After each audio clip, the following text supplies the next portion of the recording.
May. We are here for our May meeting. We're going to give a minute and let everybody get in and get situated. We have a very special guest tonight, thanks to committee member Joy Burgess. Um, Hello, everybody. I lost my sound. Oh. I am. If you can mute yourself if you're coming in, that would be fantastic, so that when we get our speaker, there will be no background noise, so we can all pay attention. This is important tonight. Okay. Trying to mute anyone. And Carol, if you see anybody off mute, can you grab two? And the wonderful Carol Brady is helping us tonight with our technical side of the show. Okay. We still have people coming in, y'all. So we'll give it just one more minute. How's everybody feeling? Do you want to introduce yourselves in the chat and say hello? Where are we all from today? What parts of the wonderful state? Everybody okay? Having wonderful weather? It was very stormy here in over the weekend in Texas. I lost power for almost 2 days, y'all. All right, everybody's saying hello. Wonderful. Hello, hello. The Villages, Miami, Indian River. Hey, Dee. Hey. St. Pete, Sarasota. So awesome. All you amazing people. Okay, are we slowing down, Carol? Are we about, you think? Okay. All right, we're going to go ahead and get started. And thank you all who are here on time. I'm going to start sharing my slides. All right. Thank you, everybody, for saying hello in the chat.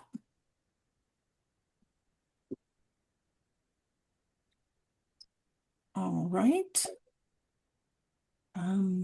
Dee, you are the only person I can see. Can you give me a thumbs up? Can you see my slides? Awesome. Thank you. You're going to be my Heather whisperer for the next couple minutes. Can you do that?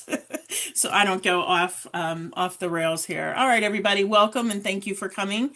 If you've been here before, you know the drill. This is our monthly SWIFT meeting. It is the statewide Indivisible Florida Task Force. I love that name so much. Your steering committee members, we are just going to say hello tonight in order of time to compress our beginning to get straight to the meat of our presentation this evening. I am Heather Thornton. I am the Indivisible organizer for the state of Florida, and I also have Texas because I'm that lucky. Joe T. Parmar, Joy Burgess, and Phil Stone are your fellow committee members that help represent the state and all the wonderful good things we do statewide. Our group norms, basically behave yourselves. We're all friends here and we're going to act like it. How about that? How's that for a quick TLDR? Our agenda for the evening, welcome and national updates. I only have one thing to report. And then we are going to skip number 2. We just found out. So we're going to go straight to number 3. Darrick D. McGhee Sr. is here to fill us in on choosing to win, how we can choose the right candidates. You have all the information you need when you leave here to make your decision, make a good decision and an educated decision. And then we are going to go to Q&A and answer all your wonderful, incredible questions. All I have for you from National tonight, I have a couple upcoming events, but the biggest one I wanted to pull out, you may have heard already, is Rise Up and Sing Out. On June 14th, while the regime is having a spectacle on our front lawn of the White House, we are going to take things a different approach, and we are going to sit in community with one another. We are going to celebrate art and song and dance and creation of things instead of looking at just one person or one thing or one movement. We are going to have a concert. The Committee for the First Amendment, led by Jane Fonda, who resurrected it from her father, Henry Fonda, the first time it was necessary. They are having a concert in New York, and we are asking folks to get together and watch this concert and create art while you're at it and have food and fun and joy and blow bubbles and make things and just build community in a wonderful, wonderful way. So that is what we're doing on June 14th. I will put the links in the chat if you're interested, and I would love to hear all about your wonderful things. No Kings is helping us put this on, so it's going to be a pretty big effort, and I hope you all can join in. The only notes I have from National for y'all today is Thursday's What's the Plan, Friday, the What's the Plan podcast drops. Tonight, after this call, an hour after this call, I believe, is From Group Chats to Grassroots Power, organizing with Signal on WhatsApp. Anything you ever wanted to know about those two programs will be shared with you tonight. My absolute favorite activist in all of activism, other than you all, other than present company excluded, is none other than Professor Loretta Ross, and she is offering her quarterly class this week. It is about imperfect activism, and I cannot recommend it enough. Again, I will share all these links as soon as my slides are down. The 14th will be Rise Up and Sing, and there are phone banks throughout the month for incredible candidates and programs that Indivisible is running. I will share a link that you can find what you're interested in. Then we'll be back together here in June on the 23rd for the Swift collaboration call. Okay. How was that, Joy? Did I go quickly Yay. enough? Excellent. Excellent job. All right. I am going to pass the microphone over to committee member Joy Burgess. Thanks, Joy. Thank you. And hi, everybody. I am delighted to introduce our speaker tonight. His name is Darrick D. McGhee Sr. He's a seasoned leader whose career uniquely bridges public service, executive leadership, and ministry. With more than 25 years of experience in state government and politics, he is widely respected for his strategic insight, leadership acumen, and ability to navigate complex legislative and organizational environments. He currently serves as Chief Operating Officer of Johnston and Blanton, LLC, where he provides high-level government consulting and strategic guidance. In addition, he is the president and CEO of Strategic Inflection Point, LLC, a professional development firm specializing in executive coaching, leadership development, public speaking, and strategic advisory services. He has used his professional skills and acumen through three of our governors, and I can't wait for him to get started. So, Mr. McGhee, thank you so much for joining us tonight.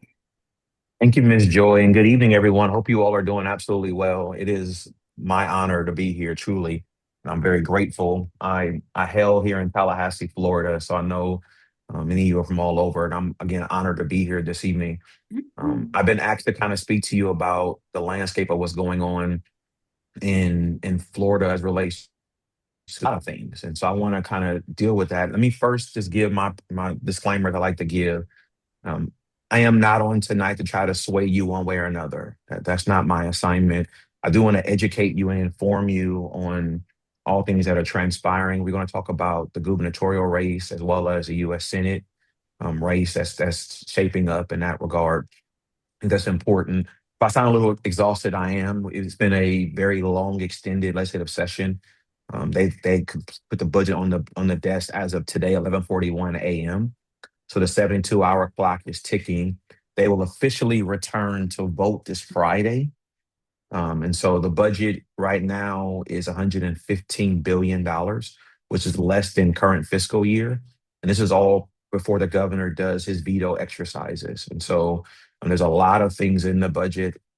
I'm trying to go through it as much as I could today. There's a lot in there. But separate from that, I want to speak to the assignment I've been asked to cover this evening, and I'll do that now. And so, again, just kind of talking about choosing to win and what that looks like. I want to kind of walk you through this some preliminary slides that I think are important as we walk into the meat of our assignment. So this slide here just kind of speaks to Florida's current leadership structure. As we know, Ron DeSantis is our governor, and he is the governor until January, although his term expires in November. A new governor will be elected in November.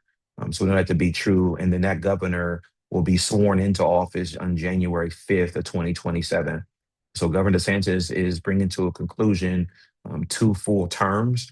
And then next to him is James Uthmeyer. James is our attorney general prior to his current role. He was appointed by the governor in that role to succeed Ashley Moody, who's now a U.S. Senator. But prior to James's appointment, he was Governor DeSantis' chief of staff and also served as the governor's campaign manager when he ran for president. Next to James is Blaise Ngolia, who also was appointed by the governor to this role. He was appointed to fill out the remaining term of now Congressman Jimmy Patronis. And so Blaise Ngolia and James Uthmeyer, who are both gubernatorial appointees, are also both running for full terms in the upcoming election as well. Right now, James is running, he has an opponent, and Blaze currently is running seemingly unopposed at this current moment. And then lastly, we have Commissioner of Agriculture Wilton Simpson, who recently announced he's going to run for reelection for a second term in that regard. I'll come back to Wilton Simpson, the decision that he made, because that was a big decision that ended up being made. Um, Florida has a bicameral legislature, and I think this is critically important as we walk into talking about the gubernatorial and the U.S. Senate race. We have a bicameral legislature, which means we have both a House and a Senate. So we have 160 legislators in total, 120 in the House, we have 40 in the Senate. These next few slides are going to kind of show you really how the seats shifted in the Florida Senate and in the Florida House. So after the 2020 election, this was the makeup of the Florida Senate. 24 of the 40 seats were occupied by Republicans, leaving the remaining 16 to be occupied by Democrats. And I want to make sure you see that. So 24 Republicans of the 40 in 2020 and then 16 Democrats.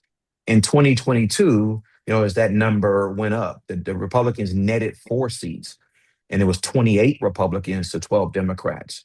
And that's very important because that ultimately gave Republicans supermajority in the Florida Senate, right? So they netted 4 seats, which means that the Democrats lost 4 seats in the 2022 election. And again, that's important. 2022 election actually was Governor DeSantis' reelection as governor. And so you saw what one really could argue to be a red wave take place. You started seeing a lot of movement in that regard. And so that happened in 2022. And then in 2024, there was really one change that took place. The Republicans maintained their 28 seats. The Democrats actually lost 1 seat, but not by election. That purple is indicative of Senator Jason Pizzo from South Florida. He at the time was Democratic leader in the Florida Senate. The last week of last session, 2025 session, took a point of personal privilege and basically announced on the floor that he was leaving the Democratic Party. He actually dubbed it dysfunctional, left the Democratic Party and filed to be an NPA. He did it to the shock of his colleagues in the Senate and others. There was speculation that he may try to run for governor, which is why he did it. But that one ultimately took away 1 seat from the Democrats, making 11 Democrats, 28 Republicans, and 1 independent. I've been doing this for 25 years. This is the first time in my 25 years that I've ever had an independent serving in the House or the Senate by way of registration. And so that's important. Again, it was not by election. It was by really him just changing his party. So, and then most recently at the beginning of May, in April, I'm sorry, there was a special election. Special election actually saw the Democrats actually snatch 1 seat from the Republicans.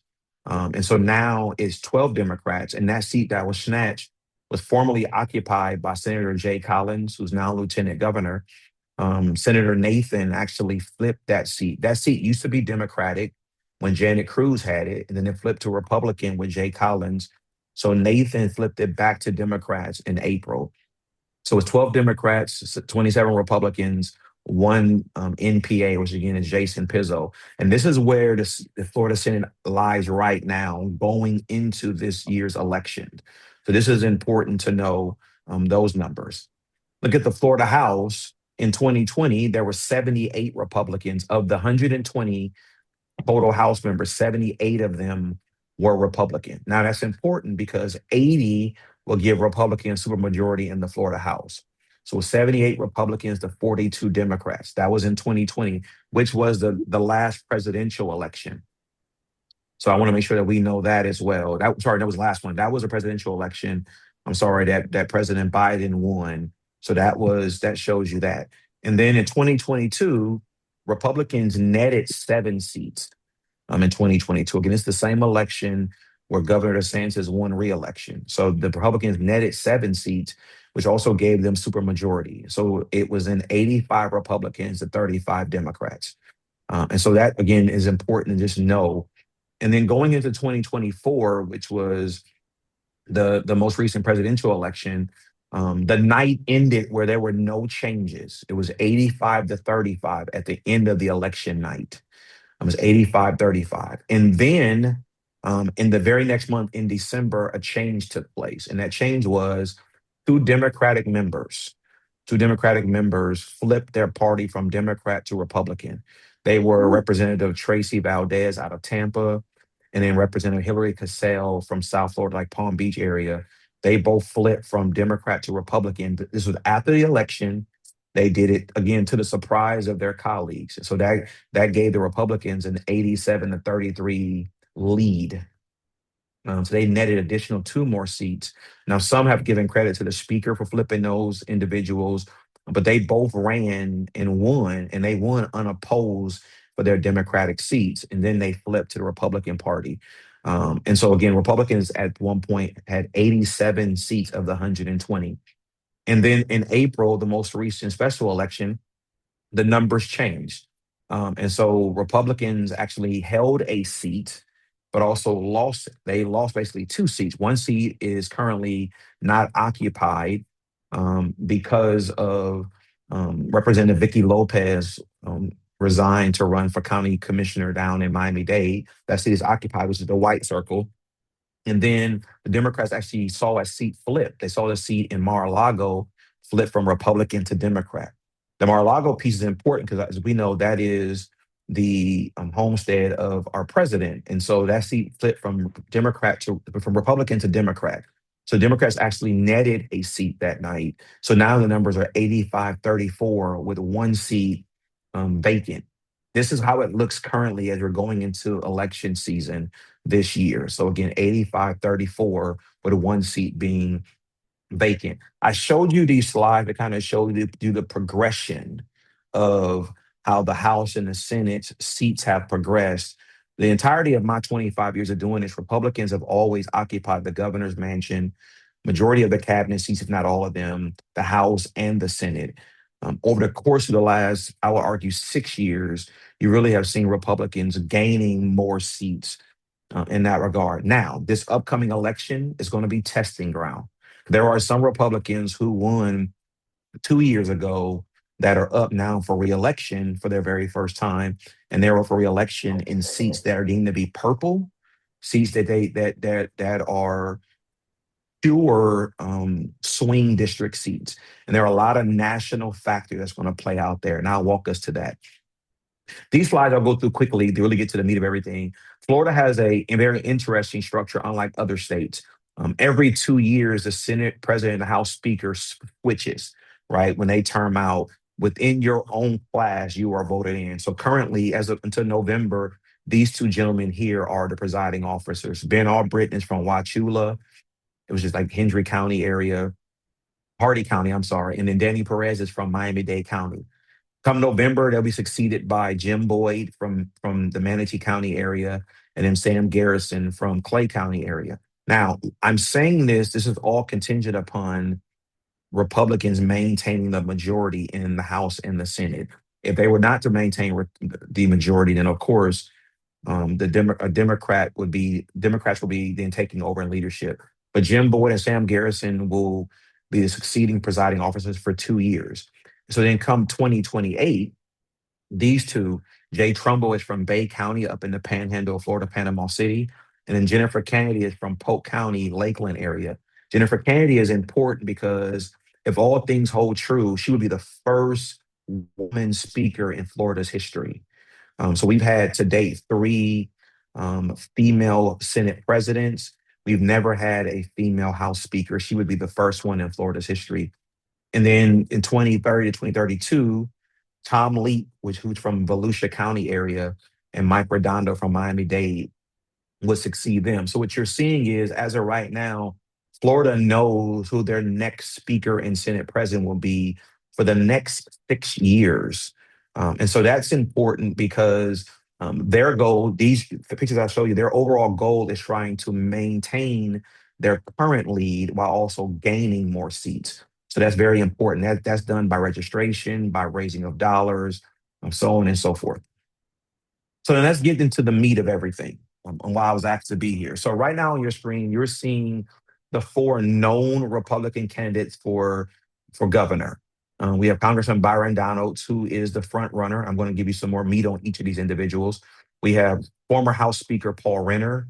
We have James Fitzbach, who is a venture capitalist and entrepreneur. And lastly, we have Lieutenant Governor Jay Collins, who named my aforementioned. So these are the four known Republican candidates who are running to succeed Ron DeSantis as governor. Byron Donalds is running with President Trump's endorsement.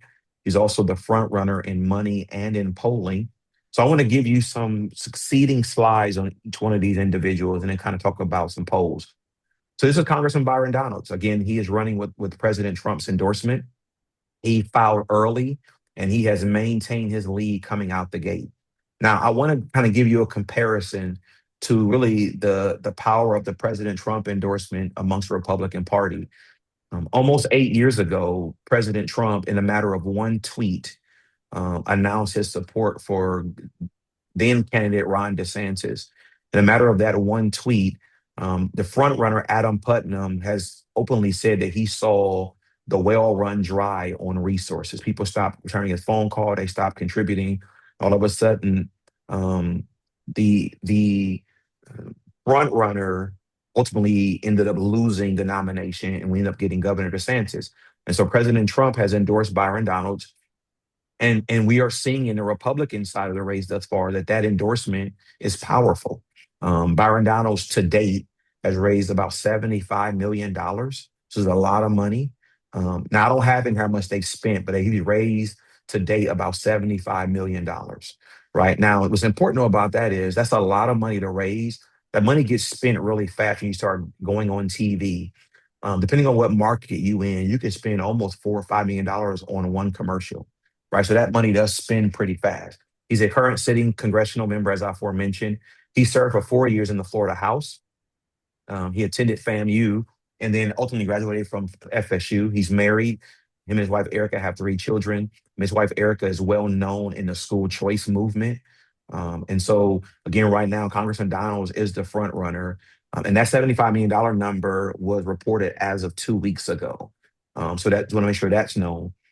And then we have James Fitzbach. Not much is known about him. So my slide is not there to insult him as much as it's not much known about him. But he is an investor and a hedge fund operator based on his bio. He actually just got married this weekend. So he does now have a spouse, no children, 31 years old.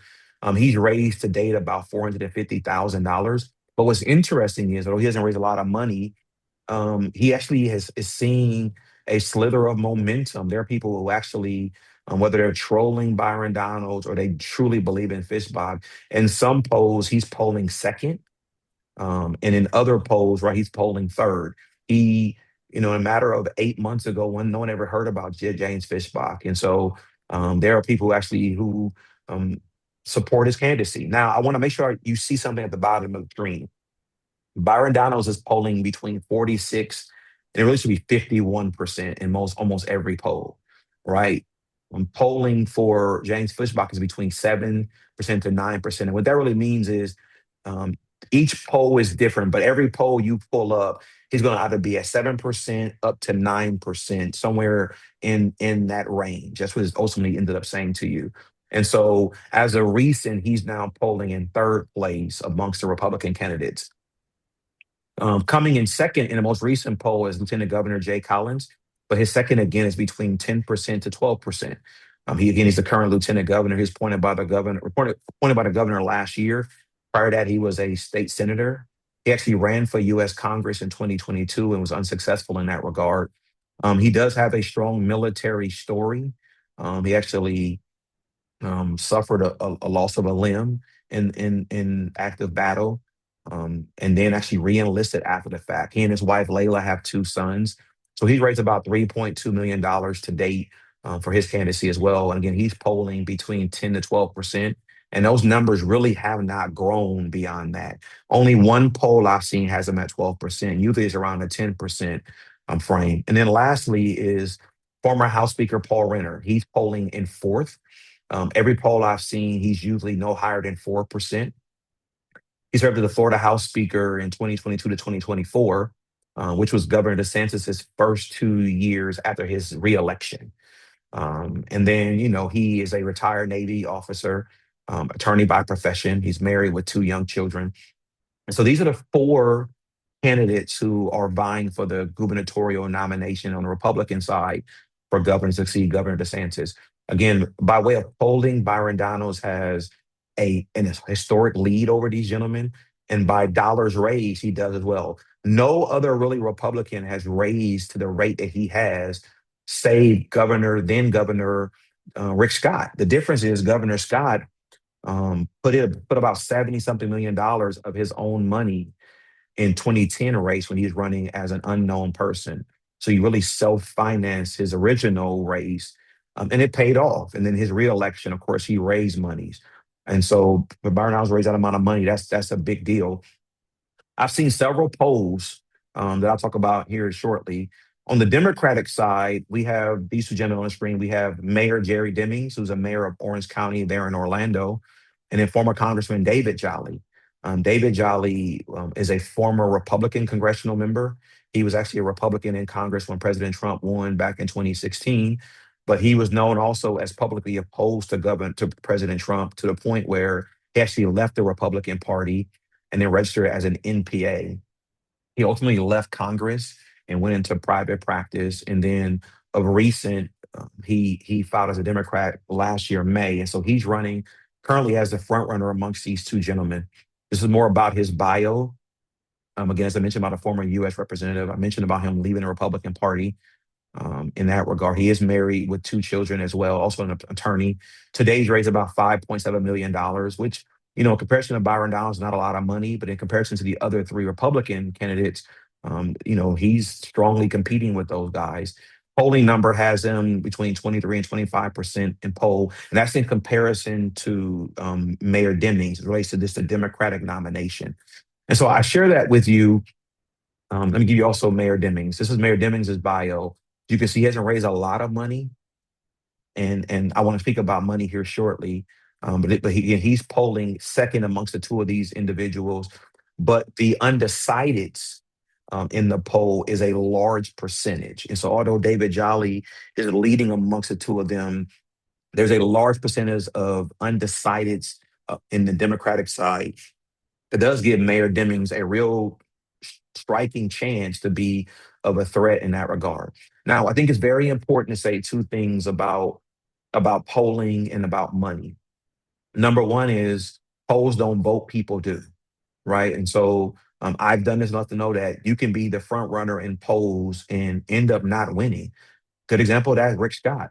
Rick Scott never led in any polls he was in. He was polling behind then Bill McCollum for the Republican nomination in 2010. He ultimately beat Bill McCollum. He was polling behind Alex Sink for governor in 2010, ultimately beat Alex Sink. 4 years later in 2014, he was polling behind um, Governor Charlie Crist, and he ultimately beat Charlie Crist. And so polling kind of gives you a reading, but it's not 100% accurate. There's definitely errors in that. And there are examples of persons who were not leading in the polls, but ultimately won their races. And then from money, money is important. It helps you get your message out. It helps you travel the state and meet in front of individuals.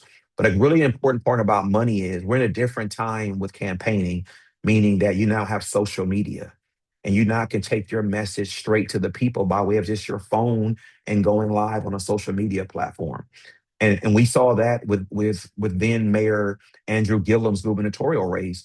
He was last in money amongst the Democrats in his race, and yet he ended up being the Democratic nominee because he and his team used their telephones and basically took their message live stream on social media platforms and went right to the voting people. And he went from last to ultimately getting the nomination. He ended up losing, but he ended up getting the nomination. And so it's important, though, that money is very important, especially if you want to go do TV ads and things of that nature. But in the world of social media, in the world of streaming, there's other ways you can get in front of the voting audience, and it doesn't cost you a lot of money. And so I share that with you because although I want you to see what persons have raised, it's critically important to know that there are other ways to get your message out, save money. Now, I want to show you some polls. I think this is important. I'm going to give you the U.S. Senate part. So this is a poll that was done a while back. I know it's a little bit blurry. There was speculation at one point about the First Lady Casey DeSantis running, and this poll was showing the Trump endorsement impact, and it was showing that Byron Donalds would beat First Lady DeSantis by a good amount based on people knowing that he was endorsed by President Trump. That's important to know because most polls showed her in striking distance. This poll here is showing you that. Now, this poll is outdated, of course. This was late last year, but it was showing you that she really was the only formidable challenger of Byron Donalds' chance to be the Republican nominee. But the President Trump endorsement allowed him to maintain the lead. So that's important. And you can see the other two gentlemen, while they have grown a little bit in polls, they still are competing at a very far distance from Congressman Donalds. But again, this slide was back when there was speculation that the First Lady was considering running for governor. Hope, Florida, and all those matters were damaging in a sense. And so I wanted you to see this slide. And then this slide here is kind of just showing you, polling based on Republican primary voters, right? So it shows you how Congressman Donald polls against his Republican colleagues. Again, that question mark is important to not ignore. 40% undecided. So there's still a large number of Republican voters who have not settled on who they're going to vote for. And then at the bottom, you're showing the Democratic primary voters, basically saying if the election was today, this is February, but if it was today in February, it's how it would end up being. Again, 44% is undecided. Undecideds are always important to take serious because they can do one of three things, right? They can not vote at all. They can um, they can basically change the outcome of the election by voting for someone that you don't think they're going to vote for, or they could actually vote outside of their own party. And we've seen it happen before where Democrats will vote for a Republican and vice versa, right? And so undecideds will play a major factor in this. What this slide does not show you is NPAs.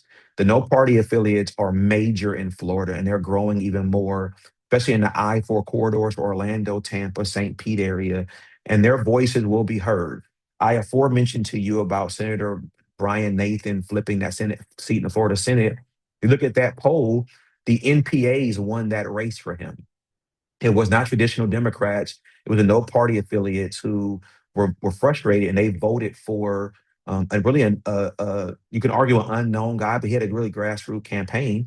But the NPAs were major, and they'll be major in November as well. So that's important to know. This poll here, I'm wrapping up the gubernatorial. This poll here is just kind of showing you again Republican primary for governor. Is just consistently showing you two things. Number one, that Byron Donalds is in the lead, and number two, the undecideds.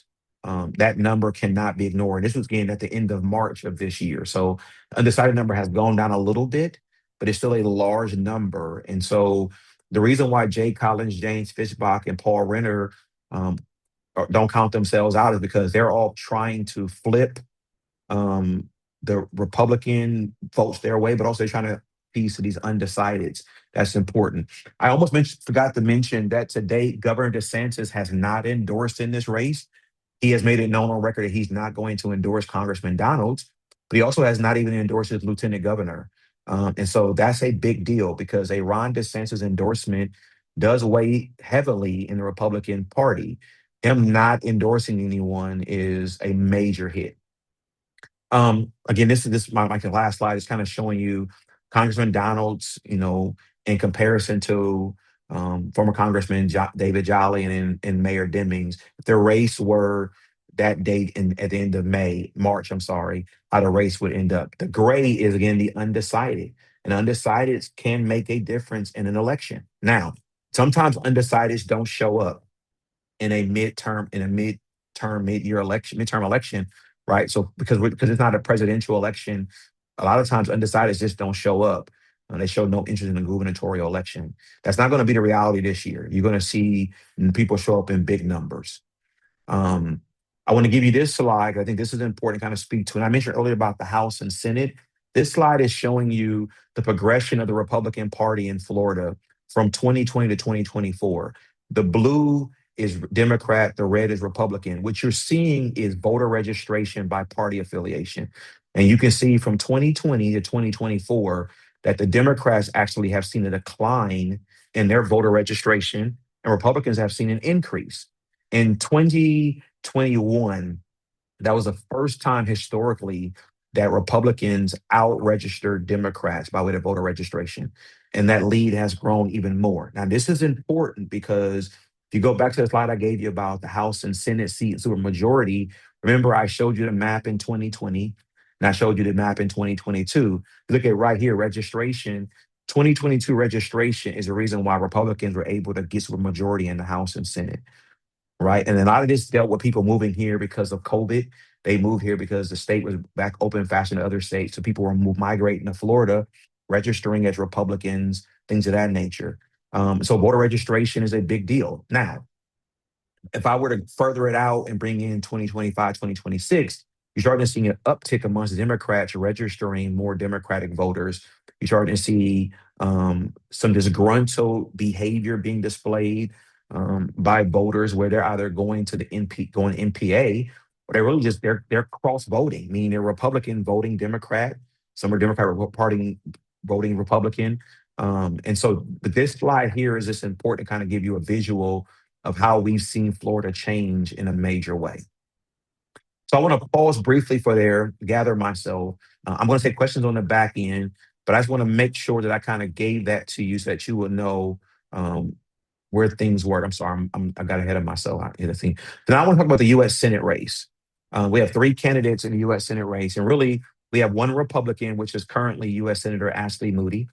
She's the former Attorney General here in Florida. The governor appointed her to fill out the remaining term of then U.S. Senator Marco Rubio, who's now the Secretary of State in our country. And so she's finishing up that term. She's actually running for a full term. She's running with a lot of endorsements, mostly, of course, for the Republican Party, but she has the president's endorsement, the governor's endorsement, things of that nature. She's raised about $8.4 million to date, and that's a recent number. So she's running, and she's going to be on the ballot all the way through November because there's no real opponent for her on the Republican side. But she is married; she's an attorney. When she was a attorney general for Florida, she actually raised more money than all of her Republican colleagues, including Governor DeSantis, and she polled higher than all of her Republican colleagues, including Governor DeSantis, on statewide polls. So she does have name ID throughout the state, right? So that's important to know. There are two Democrats running for the nomination. We have current Representative Angie Nixon from Jacksonville. She is currently in the Florida House, but she is running for for the Democratic nomination. She's a higher education director, University of Florida graduate.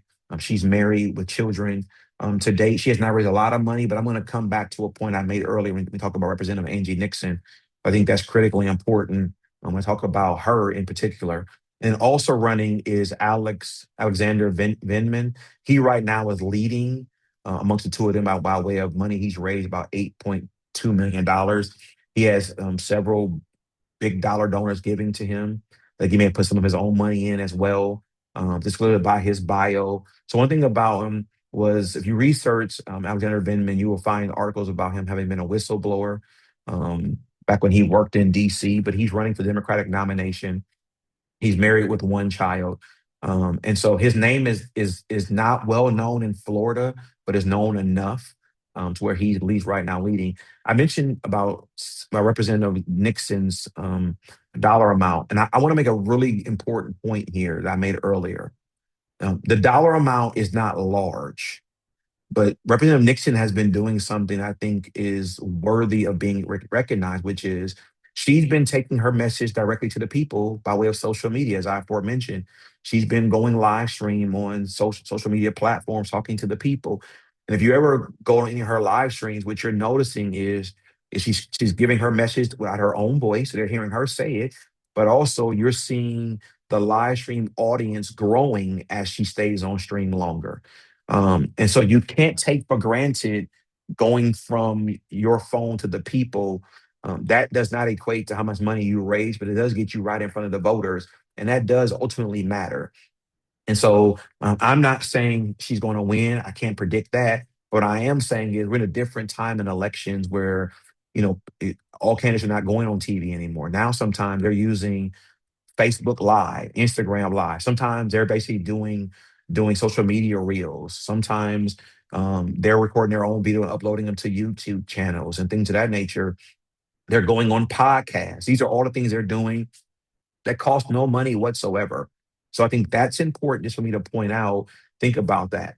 Um, and so this is just a poll that's showing that if Ashley Moody were to go against Alexander Vindman, the poll shows her again. This was April. This was last month. It shows her winning the election if she were to go against him. Now, there's not many polls that has her polling against Representative Nixon. Most of them are against Alexander Vindman. But again, right now it shows her leading in that poll. This is one poll that does show um, Senator Moody going against Vindman, going against Nixon. Each of the polls show her beating the Democratic opponent. But again, look at the gray area. That undecided percentage cannot be ignored, right? That's a large percentage, and that percentage actually can turn a race, right? So that's critically important to know and to understand. Whenever you look at a poll of any magnitude, right? I'm not here to endorse any pollster. When you look at any poll, always focus your eyes in on undecideds, right? Because they can turn a race one way or another. Before we go to Q&A, I want to make two closing points that I think are critically important here. Um, I aforementioned this, so I want to emphasize this. Polls do not vote, people do. And I told you polls don't are not 100% proof. Right? They're not 100 proof. Right? There are times polls will have somebody winning who ultimately ends up losing. That's the first thing. The second thing that's important is there are several national factors that's going to play in Florida's election. Point. President Trump himself will be a major factor. People who are disgruntled with President Trump will show up in the polls to vote their displeasure. Um, the Iran war will be a major factor in the race. Gas prices, grocery prices will be a major factor in the race. These matters are impacting everyday constituents, and that's motivation to show up to the polls. And so it's hard to predict what that looks like because traditionally voters don't turn out in large number in gubernatorial election. Normally, if you are the incumbent or the incumbent party, you really kind of have a safety valve in place. But because of President Trump's polling, because of people's frustrations with decisions that are being made, because of the elimination of things like DEI and other matters, all of those are motivating factors for people to show up to the polls and vote. If you look at the Senator Nathan race, special election in April, him flipping that seat, if that's any indication of NPAs speaking up and speaking out, that's going to lead to a very interesting night in November of this year based on what NPAs choose to do or not do. So I want to make sure I put that on the record. This is my contact information. Feel free to always reach out to me. I try to really be a resource. It's not my responsibility to try to sway you one way or another. I pride myself in trying to bring real solid information so that you're able to make a formed decision. But this is my email address directly to me. I'm the only one that reads these emails and my direct cell phone number. You're welcome to text me or email me directly, and I'm happy to try to provide any other commentary. And Ms. Joy, I'll stop there, stop sharing, and I'm happy to follow however the program leads us.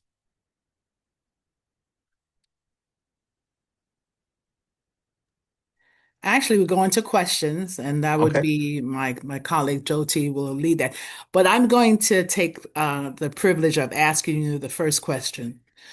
Okay. And this is going to show my age a little bit. I'm used to back in the day where candidates would come together and debate each other based on questions of a moderator. And Yes. so, as a SWIFT member, I was trying to coordinate something like that for the senatorial race, since one of the candidates lives in my county. I thought it would be easy. So, we have one candidate that's amenable. We have another candidate that says they want to, but quite frankly, keeps giving me the runaround. So, Mhm. does it make sense to separate the candidates and do it separately? That may make them both more comfortable, or should I keep pursuing trying to get them both so we can see how they're responding to questions? And so we as voters, and in this case, indivisibles, are able to make better decisions because we have a decision to make by August Yeah. 18th. Yes, What's ma'am. your call?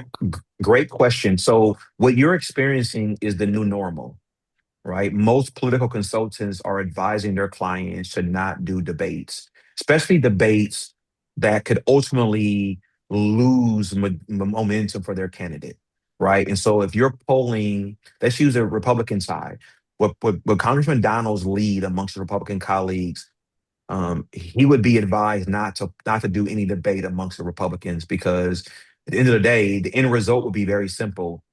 He suffers a chance of losing momentum than they do of picking up momentum. And so he's been able to gain a lead of that magnitude, really taking his message to the people directly. Debates are framed to really allow for us as a viewing audience to have our questions answered, but also hear more about their stance on several positions. That's changed a great deal. And I'll actually take us back really to probably Governor Scott's race, his first one, where you really started seeing a lack of debates take place for that regard. If you look at even the presidential debates, it's become really more banter and personal attacks than it really is about the issues themselves. And so, what I would say, and I saw this happen in 2018, is if you have one of the candidates who's agreeing to come in and do like a town hall meeting, I think you schedule that. And here is Yeah. why. Because you still owe it to yourself and to your colleagues to let them at least be able to ask questions, to formulate an opinion. And here's what happens: word will get out to the others that David Jolly, for example, or Angie Nixon, whomever showed up and did a debate and no one came. I remember 2018 when the Democratic nominees were invited to do a debate. Andrew Gillum was the only one that showed up. They had name tents out on the table. He's the only one that showed up. And they proceeded with the debate. He took every question that night. A lady had a baby that was crying. She walked out. He stopped her and said, "Ma'am, please don't leave.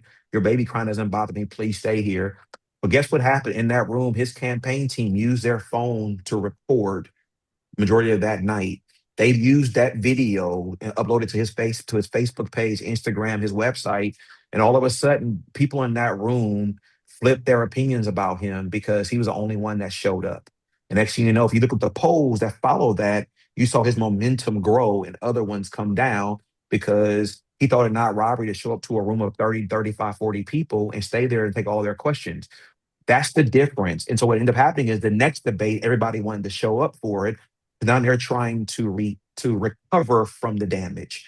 But the new normal is to not do debates, especially until now. Once the nominees are selected in August, you almost are hard pressed not to do a debate against your opponent. But up until that point, you're really not seeing it. Now I will tell you, Paul Renner has been demanding a debate with the his Republican colleagues, and no one really is taking him serious in that regard. So he's trying, but the new normal is not to do debates before the primaries because it ultimately can negatively impact you.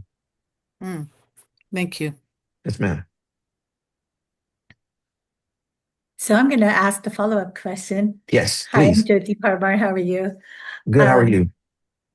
I am so happy I am here because there is so much to process. My follow-up question to Joyce was, so you are recommending an empty seat debate for candidates who don't show up I am before us?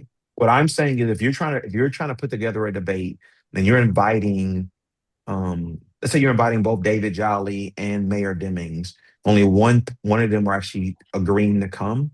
What I'm saying is you schedule it. You still invite both parties. Only one shows up. What ends up happening is this: most parties who want to do debates, they can't get both to show up. They just ultimately cancel any attempt of doing anything. And the problem with that, though, is is that then you're left not to ever have a chance to engage with those persons. It is, let me be very clear, it is unusual. It is it really is abnormal to do a one person debate. So I want to be clear about that. That's why I use the phrase about more of a town hall, right? You bring them in and kind of let them just take audience questions versus an actual debate. You really can't do a one person debate. You can do a town hall meeting when they come in with the understanding of we're going to have questions from the audience of any magnitude. And that person is agreeing to do that. And here's the thing. If I'm if I'm Jerry Deming, for example, and I'm trying to get my message out there, I'm inclined to take you up on the offer because it gives me a chance to get right in front of the people.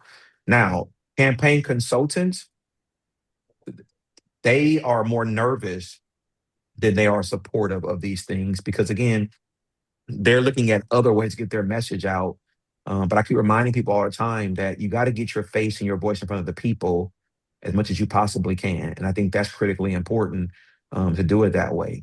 The danger of doing virtual debates, for example, is they don't know who's in the audience and they don't know how it's going to be used against them. And so they usually become very uncomfortable in that regard.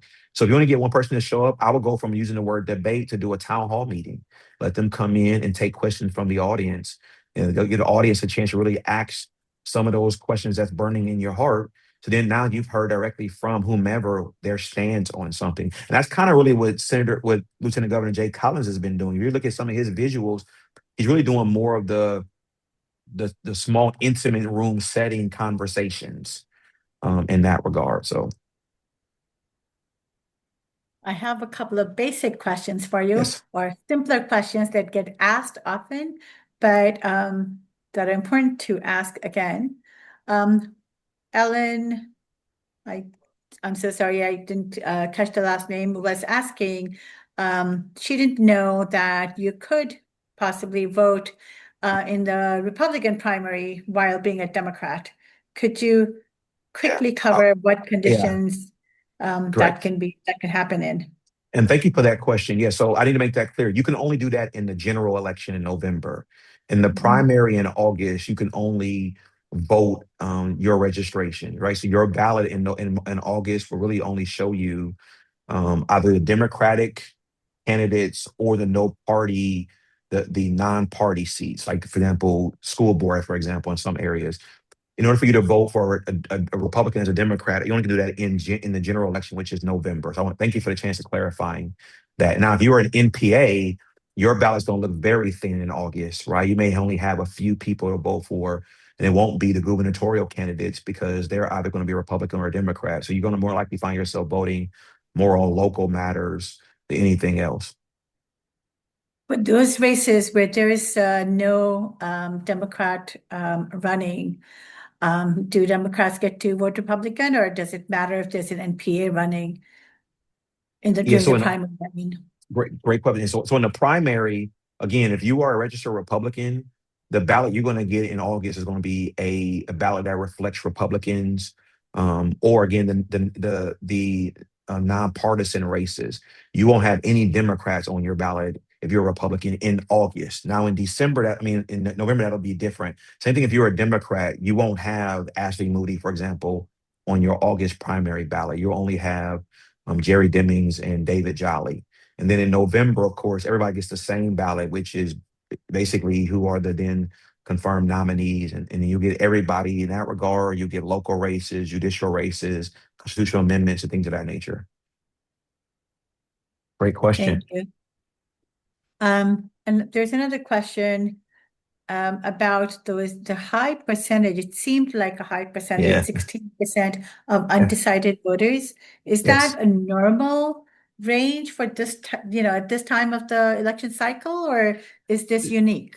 This is unique, and here is why. It's two reasons why. The one reason is Governor DeSantis, like Governor Scott, has done two full terms. The difference is Governor DeSantis has done take a lot of social issues that have impact on everyday constituents, and so um, that undecided is some Republicans who are undecided. There are Republicans who are not gung ho about any of the Republican nominees, right? And there are some Democrats who are also not gung ho about any of it as well. So they're undecided in that: do I vote? Do I vote my registration? What does that look like?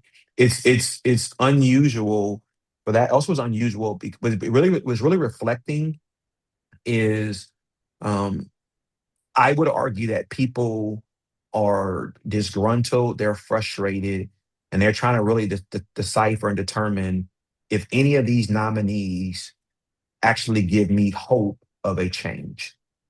Right. And so I aforementioned, I've been doing this for 25 years. The entirety of my career has been Republican. Now, my two business partners, they were doing this before I did. And they were here when the Democrats ran the House and the Senate. And they tell stories of what that looks like. And so there are voters, and I will say for the record, NPAs is the biggest um and the scariest deciders of these elections because you just don't know what they're going to do, right? Several years ago, MPAs were voting Republican. The latest, polling and the latest thing is showing MPAs are leaning way more Democratic. If you interview some of them, they'll tell you it's on certain issues, right? And it's personal to them, and they're going to show up in large numbers. There's concern. There's concerns about President Trump's endorsement. There's concerns about the continuation of Governor DeSantis and way of governing. Governor DeSantis will go down in history having made the most appointments to cabinet, to state colleges, universities, to the bench. So 6 of the 7 Supreme Court justices were appointed by Governor DeSantis. It's never been done before in Florida's history, right? So, like literally, when he terms out, he will still have his shadow hovering over Florida for a period of time because of his appointments, and that's a big deal. That no matter who the governor is, they will still be impacted by policies that this governor has put in place. And so that those undecideds are individuals who are just also they're just weary. They're exhausted by politicians and they're wondering if it's even worth it. Like all of that factors into somebody being undecided. It's going to play out in the upcoming election. Yeah, thank you for that. It's very Absolutely. surprising to me that there are Yeah. so many undecided Yeah. voters, but I really Absolutely. appreciate your response. Absolutely. I'm going to call on Tyra. I'm so Okay. sorry, Tyra. What's your last name? Smoothie. Smoothie. Thank you for Yeah. raising your hand. Go ahead and ask your question. Cheers. We're speaking about these undecideds, and I'm Yes, assuming ma'am. I have a profile in my head that they're mostly MPAs, maybe they're younger. Is there any insights that you can give us regarding demographics or regarding who these folks actually are for Yeah, targeting? that's a good point. I wish I had put a slide in there. But you're right. A good number of them are NPAs.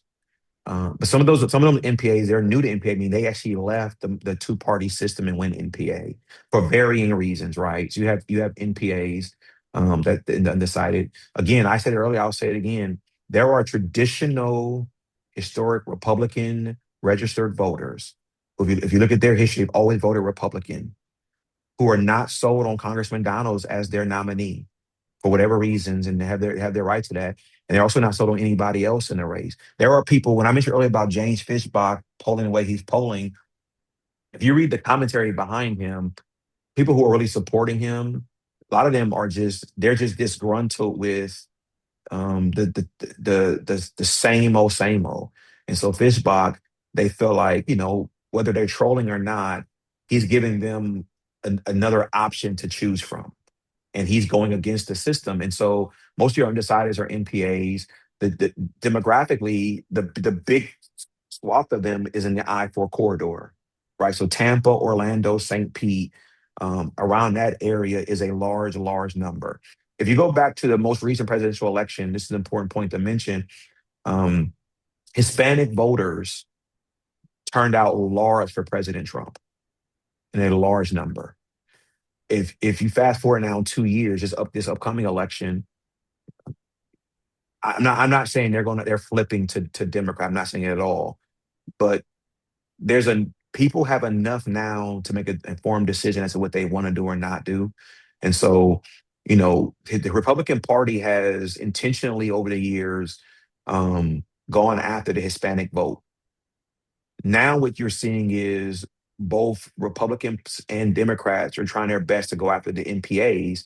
And again, polling is showing that NPAs are leaning more Democratic, saying, listen, we've given Republicans this amount of time to do a lot of things. Let's now give Democrats a chance. And so it'll be interesting what that looks like. The overall challenge for Democrats, I'll tell you, is three things. Number one is it's hard to unseat an incumbent. Number two is money, right? If you look at it, like the Democrats are not playing heavily in the chief financial officer race against Blaise Ngolia. JJR is running against James Uthmeyer. Money wise, he's not raising a lot of money because the party has to be very, very intentional about how they are investing their dollars. They're putting way more money in the gubernatorial race and the other races. So that's the second thing. And then the third thing is turning out the vote, right? Basically getting those young voters to show up to the polls. And because the election laws have changed so much over the years, the requirements to vote and things of that nature continue to change. If you're not keeping up on the changing of laws, it could impact you on the election day. And so that's important. But those things are major hurdles to have to acknowledge and overcome.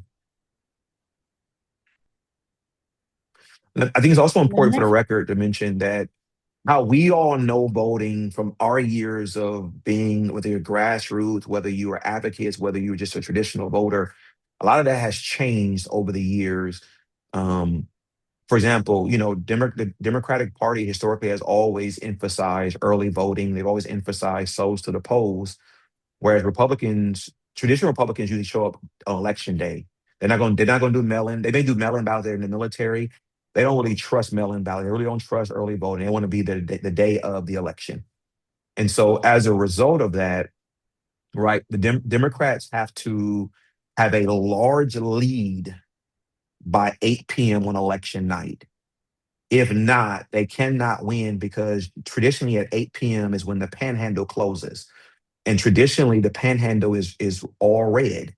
And so there's enough votes in the panhandle to overcome. If you go back to the Andrew Gillum, Ron DeSantis race, Andrew Gillum had a 40 something thousand vote lead at 8 p.m. that got swallowed up swiftly when the panhandle closed.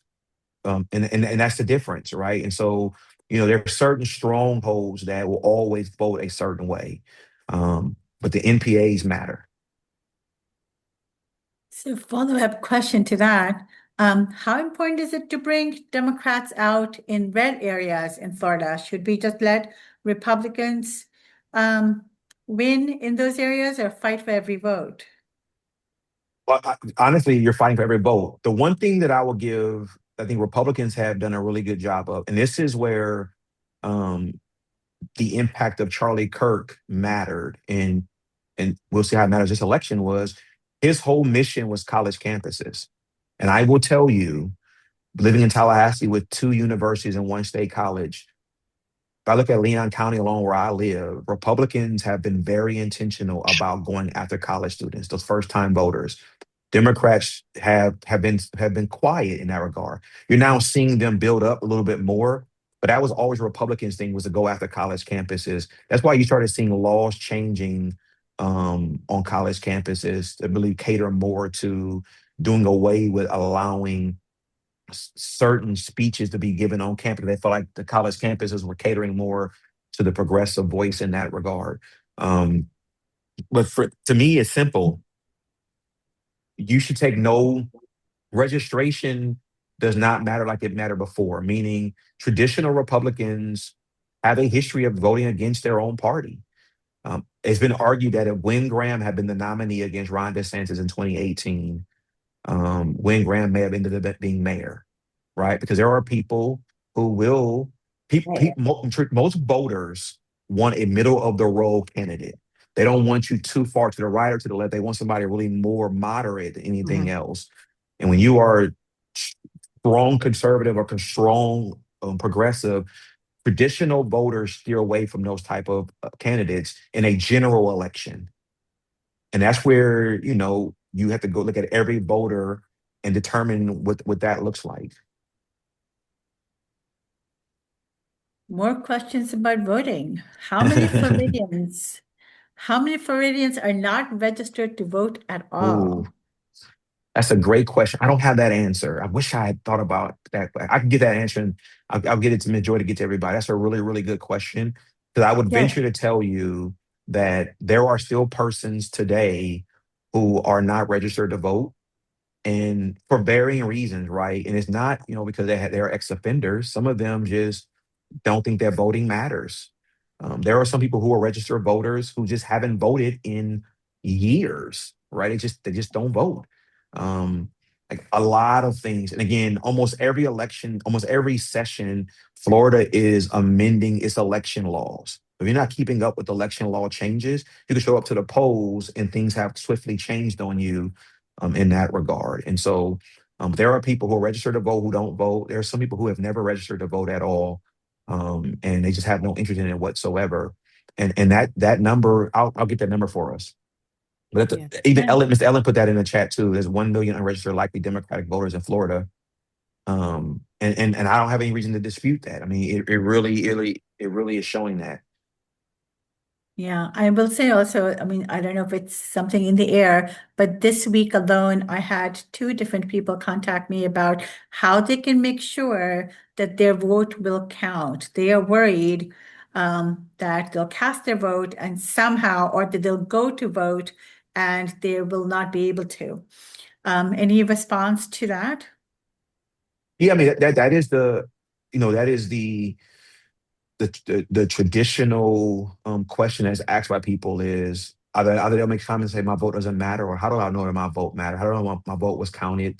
Yeah. There is a trust and a faith you're putting in the democratic process that when you slide your ballot into that machine, it actually did count and the count did change, right? When you're doing early voting or you're doing mail-in voting, there you're trusting, right? Florida used to have a reputation, right, of ballots. We used to be we used to be hours late on turning in votes and things of that nature.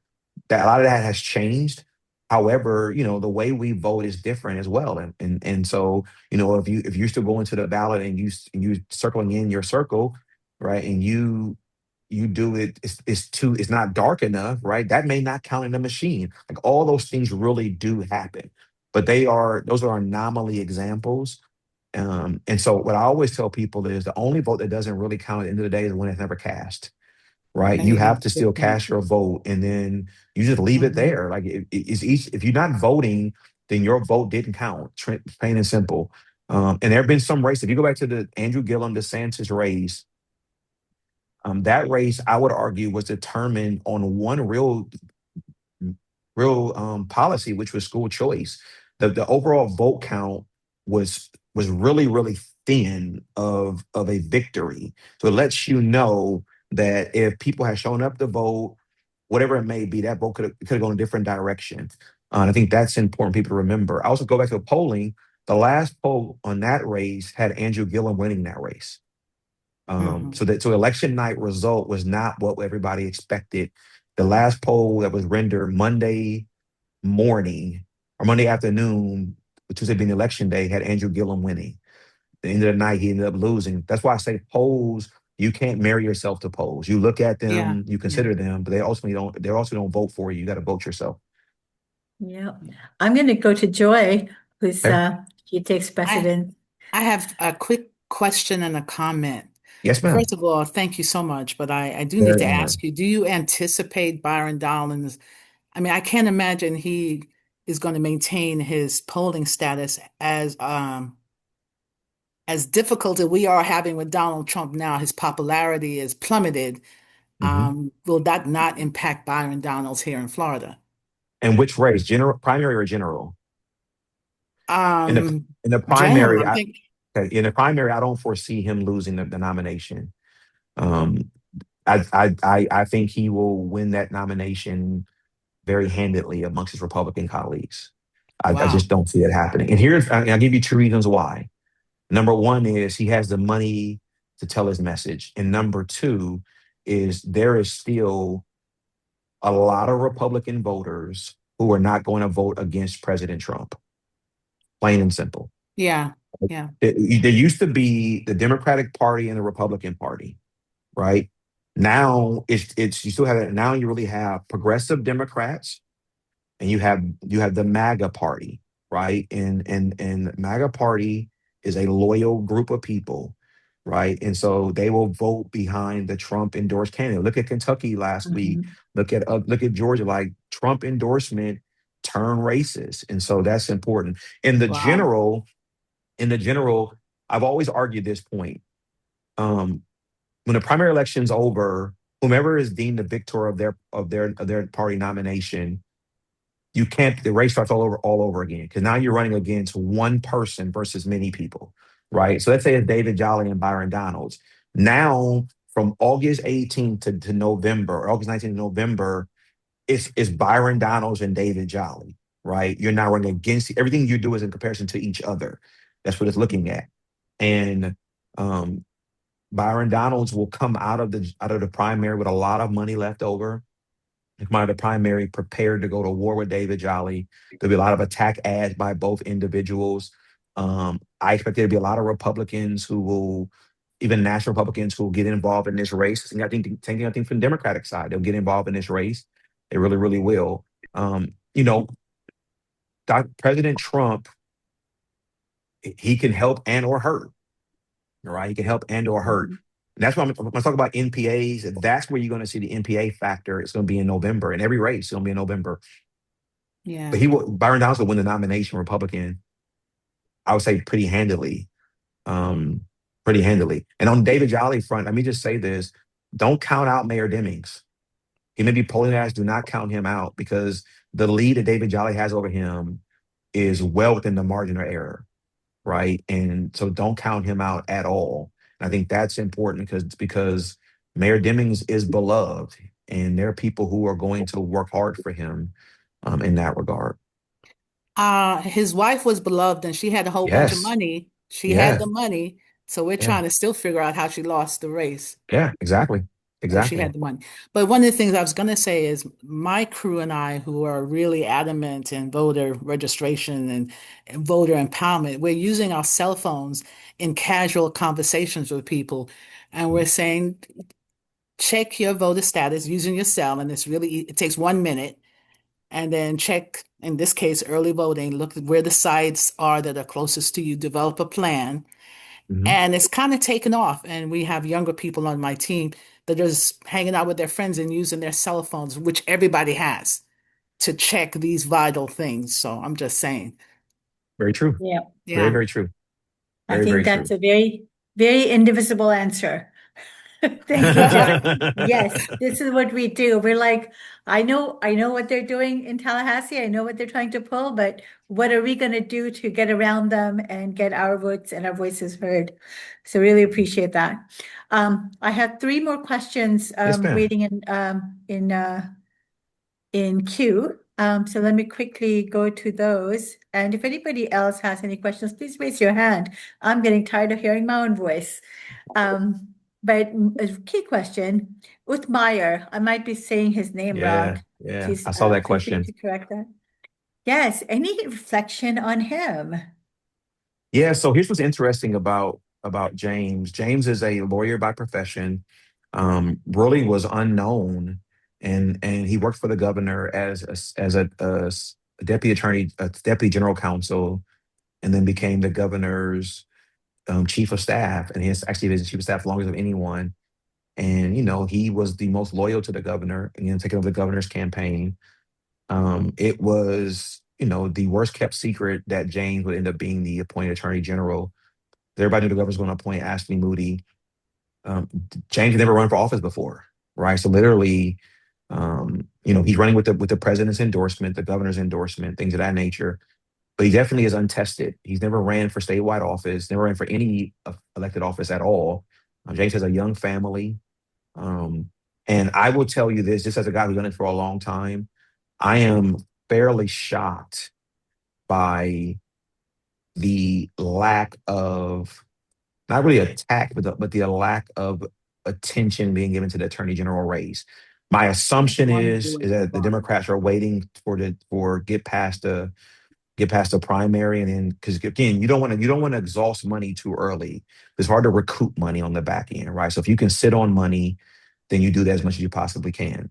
JJR, um, who's a former state senator, is known, right? He's known, but he's not raising a lot of money yet, and it really hasn't been a lot. The challenge with the Democratic Party in Florida has been They don't raise the amount of money as Republicans do. And so they have to be very disciplined about how they disperse the dollars. And I understand their motto, right? Which is they can't put all their money behind 4 and 5 candidates. They got to figure out which seat can we really go after. And right now their attention is solely on the gubernatorial race. They don't have anybody in the agriculture seat. They don't have anybody from Indiana in the CFO seat, which has been the traditional pattern the last few statewide elections. They've kind of forfeited those seats over to the One voice Republicans. line. And so my point of all that is James is untested. And so what anybody would tell you is the best time to go after someone is their first election. Thank you, Ellen. Somebody is running in a CFO race. You're just not hearing a lot about the race. I should have said it differently.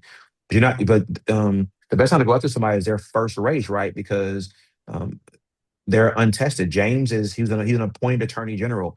He doesn't have statewide name ID, which is why if you look at a lot of James's press conferences and his announcements, things that he's doing, he's really focusing his attention on the traditional Republican base. He's trying to win them over.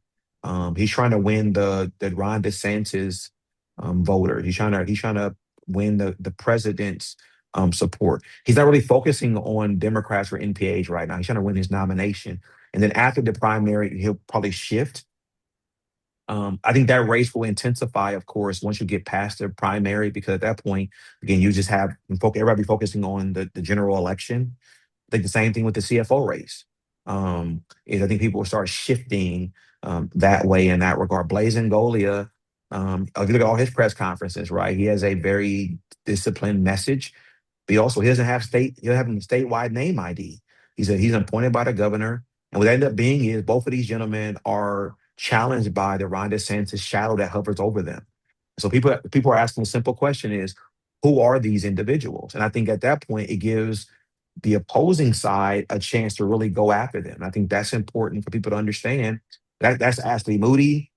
Now Moody has name ID statewide because she ran 2 times as Attorney General, but this is her first time she's running for a full term as a U.S. Senator. Let's remember now, that U.S. Senate seat, when you win it, that's 6 years, right? So that's different than normal. So you have her, you have Blaise Ngolia, you have James Uthmeyer, who are running for their very first term in their seat.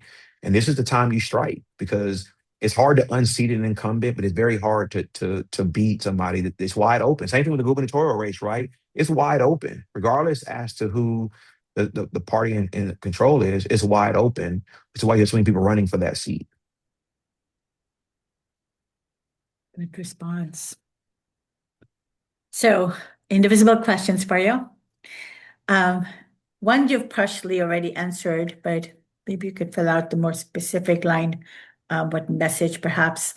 What's a good way to reach NPA voters, the NPA voting base? We talked about it a little bit, but maybe are there specific issues that are resonating with NPA voting?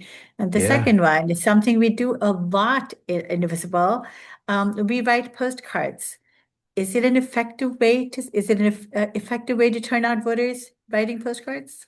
So that's a great question. Let me do the latter one first. So I think people are becoming victims to technology and social media. There's a value to it, but all politics is still local, meaning the traditional way of voting still matters. Is how do you get your name, your face, your message into the hands of the voters, right? There are still voters who don't trust or deal with social media. So if your whole message is on social media, you're basically losing a good percentage of voters who will never hear about you, right? So I still believe that mail pieces matter. I still believe the traditional way of handwritten notes and postcards, they still matter. I still believe town hall meetings and those things still have impact, right? I would argue that college campuses are untapped potential on a consistent matter, right? There are focuses, they don't get me wrong, but I'm talking about on a consistent basis where um, whichever party emphasizes their young voter population. Like you have young voters who can be dispatched on college campuses with no additional expense. Or they could be your volunteers. You're now using them to get in front of their college classmates, so on and so forth. A lot of your NPAs are in that age bracket. 18 to 25, 18 to 30, right? These individuals who are registered to vote, but they really haven't committed to a two-party system yet. So they're trying to figure it out. You asked a question about what's registered with them, immigration, right? Immigration is a major issue for NPAs. Right. DEI is a major issue for them, right? You know, just everyday cost of living stuff, right? The inability to be able to buy a house is a major impact for young professionals, right? Because it's just expensive, right? And so, but I would also argue that your young NPA voters, they are very well educated on the candidates, on the issues at hand, and on the issues impact. They really, really are. And I know I would give credit to Nikki Fried, the chair of the Democratic Party, is that she has been very intentional about going after young voters.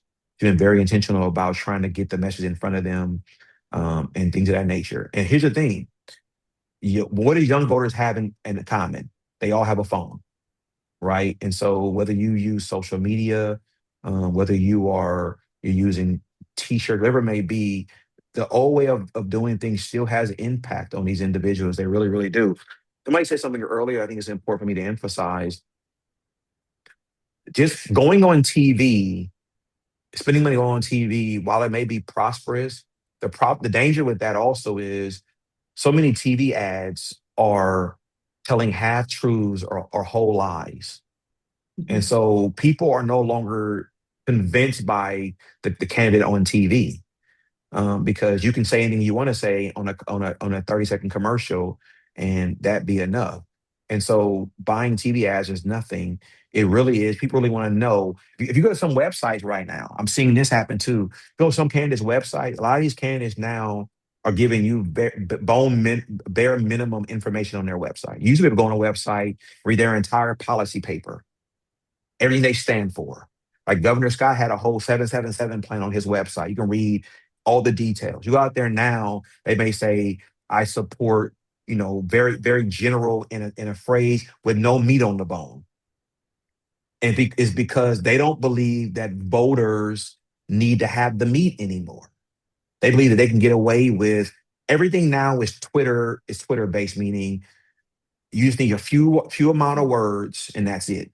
And that's why they don't do town hall meetings or debates anymore, right? Because most candidates they're not disciplined enough to be able to debate for a whole hour. They're used to giving you small sound bites. And when you start pressing them on their message, on their vote, like somebody asked earlier about does Ashley Moody support giving tax benefits to the January 6th individuals, right? Like that's a strong question that unless you do research, you will never find that answer because you're not gonna really be in a room where a debate is happening where that question will ever be asked to be answered. So now you have to do your own research to get that answer. That's where we now find ourselves in today's politics. It's I'm not going to the people anymore. I'm now trying to my very best to have a very defined message. I control it. You ask me a question that I don't like, I end the press conference and I move on. That's now the way things are happening today. And that's how So we, most campaign consultants are doing the work. yep, we can feel this change. Yes, Hmm. definitely. Hmm. So we have 6 minutes to go, and I have Yes, ma'am. two really fun questions. I And I'll think be short with I my will answers. ask you. They're And, related. I will and ask you again, both. my contact information is in the chat. So after this, you can still email me or text me with questions as well. But yes, ma'am. Yes, fantastic. I really want our audience to hear because I think these are really critical questions for us as individuals. Um, Two, they're related. What about local races? Is there a Yeah. different approach? So one question, what would a target audience be, for example, for a city council position? And the other side of this is that I am North Central Florida, which is surrounded by lots of very red areas and a bunch of Democrats heroically running in these races. Mhm. Is there a way for them to maximize their chance of making an impact? Yes, it Those are, is 100%. That's absolutely correct. I have this phrase I always say: national politics irritate me, but local politics affect me. I think people need to remember that you are way more impacted by city and county commissioners, by school board members and things of that nature than you ever would be by up to President Trump's actions. While you need to know what's going on in DC, city ordinances and decisions they make at city and county commission meetings and school board meetings have a direct impact on your driving, all those things. And a lot of times people are ignoring the local races because they just don't pay attention to them. And I will tell you what you're starting to see is a lot of the method and model now is to try to overwhelm city and county commission seats with like-minded people. Give you that. Jacksonville is a good example. Jacksonville School Board, the most recent election, they voted in three Turning Point, three Charlie Kirk apologists on the school board. And they come to the meetings every day with their shirts on. Now, why do I give that to you? Because if you are about school choice, if you're about combating indoctrination, how do you do that? You don't run for the House, you run for school board. And you get on that seat and you try your best to dictate everything that's happening at the school board meeting. And once you've completed that assignment, then you move up to something else. And so what you're seeing a lot of these groups focusing on the local races. The strategy is very, very simple, right? Um, the same strategy you're using statewide can be used locally as well. It really, really can. Most local elected officials are assuming that voters are preoccupied with statewide or federal matters until they're not paying attention. And as a result, they can kind of just slide in there unimpeded, unopposed because somebody's paying attention with them. And I would strongly advise, for example, I'm seeing progressive Democrats here in Tallahassee. We have a strong progressive in Jeremy Matlow running for mayor. We have we have two city commission seats up for vacancy. And we're seeing a lot of progressive Democrats running for both of those vacancies. If they're successful, they will flip the city commission here in Tallahassee, right? Like it's an intentional strategy, and that's very, very important. And what they've been doing, Jerry Matlow, for the last 4 to 6 years, they've been slowly and aggressively building up a bench of supporters. They've been attacking strong issues locally. He's built up a lot of support. And now, right now, if the race was today, he wins that race because he's been building that bench and that strategy for a long part. So that's important. Please Yeah. focus on local races. They're Yeah. very, very impactful. Fantastic. Before we close out, Jody, can I just say one quick thing? I gotta have a shout out to One Voice Florida, a group of amazing Black women leaders in the state. That's how we discovered you, Mr. Yes, ma'am. McGhee, through that group. So thank One Voice Florida as well. Thank you for that. Heather? I think that was our last question. Am I staying on time? If you're Yes, you're good. Sorry, you're good. Thank you. That was wonderful. Thank you so much. Everybody, thank you to Mr. McGhee for Yes, ma'am. sharing his knowledge and educating us and your valuable time. Yes, ma'am. We are so grateful. Thank you. Joy, thank you for organizing, for making it happen and introducing us to the wonderful Mr. McGhee. Yeah. Jyoti, thank you so much for moderating. And all of you wonderful people, thank you for everything you do every single day. Thank you for finding the time tonight for this wonderful presentation. I look forward to seeing all the wonderful things you do this month, and we'll see you next month at our SWIFT meeting. Yeah. Thank you. Thank you, Thank Mr. you McGhee. all. Thank you very Thank you much. all. Thank Thank you you. very much. Thank you, everyone. Have a fantastic night.